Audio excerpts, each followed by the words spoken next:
നേപ്പാളിലും ടിബറ്റിലും വൻ ഭൂചലനം 7.1 തീവ്രത രേഖപ്പെടുത്തിയ ഭൂചലനത്തിൽ 53 പേർ മരിച്ചു. മേഖലയിൽ കനത്ത നാശനഷ്ടമാണ് ഉണ്ടായത് എന്ന് പ്രാദേശിക മാധ്യമങ്ങൾ റിപ്പോർട്ട് ചെയ്തു. ടിബറ്റിലെ വടക്ക് കിഴക്കൻ അതിർത്തി മേഖലയാണ് പ്രഭവ കേന്ദ്രം.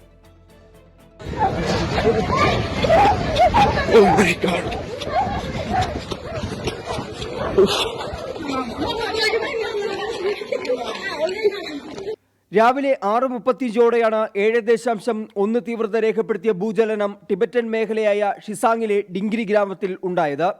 ടിബറ്റിലെ വടക്കുകിഴക്കൻ അതിർത്തി മേഖലയാണ് പ്രഭവ കേന്ദ്രം. ഇതേ മേഖലയിൽ തുടർ ഭൂചലനങ്ങൾ ഉണ്ടായതായും റിപ്പോർട്ടുണ്ട്. മേഖലയിലാകെ കനത്ത നാശനഷ്ടമാണ് ഉണ്ടായിരിക്കുന്നതെന്ന് പ്രാദേശിക മാധ്യമങ്ങൾ റിപ്പോർട്ട് ചെയ്തു. 100-ലധികം പേർക്കാണ് പരിക്കേറ്റത്. ദുരന്തത്തിന് പിന്നാലെ ദൗത്യസംഘമെത്തി രക്ഷാപ്രവർത്തനം ആരംഭിച്ചു. പടിഞ്ഞാറൻ ചൈനയോട് ചേർന്ന പ്രദേശമായതിനാൽ സ്ഥിതിഗതികൾ നിരീക്ഷിക്കാൻ ചൈന ഡ്രോൺ സംവിധാനം ഏർപ്പെടുത്തി. ടിബറ്റൻ മേഖലയിലെ ഭൂചലനത്തിനു പിന്നാലെ നേപ്പാളിലെ കാഠ്മണ്ഡുവിലും ബീഹാറിലും ഡൽഹിയിലും ബംഗാളിലും പ്രകമ്പനം അനുഭവപ്പെട്ടു. നേപ്പാളിൽ ഭീഷണി നേരിടുന്ന മേഖലകളിൽ നിന്നും നിരവധി പേരെ തുറസായ സ്ഥലങ്ങളിലേക്ക് മാറ്റിപ്പാർപ്പിച്ചു. ഇന്ത്യയിൽ ഇതുവരെ നാശനഷ്ടങ്ങളോ ആളപായമോ റിപ്പോർട്ട് ചെയ്തിട്ടില്ല. 24 ഡൽഹി.